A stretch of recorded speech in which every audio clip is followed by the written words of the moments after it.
Es momento de revisar la agenda de actividades de los aspirantes a la presidencia de la República. Andrés Manuel López Obrador, candidato presidencial de la coalición Juntos Haremos Historia, estuvo este jueves en Durango, donde aseguró que defenderá todas las elecciones a disputarse el próximo 1 de julio. Dijo que si hay fraude en elecciones de Puebla y Veracruz, así como en cualquier otra entidad, va a proceder legalmente.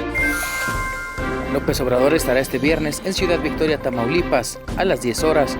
Más tarde, a las 16 horas, visitará Saltillo, Plaza de Armas, y a las 18:30 horas finalizará sus actividades en Monterrey, Nuevo León.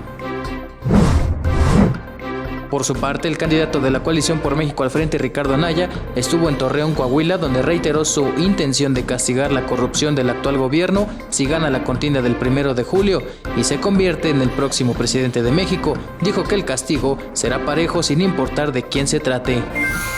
Ricardo Anaya visitará la capital de Baja California este viernes.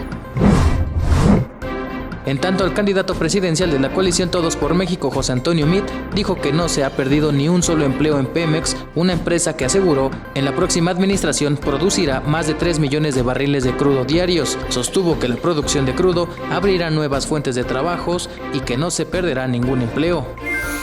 José Antonio Meade estará en la Ciudad de México realizando un mitin. Más tarde se presentará en Puebla.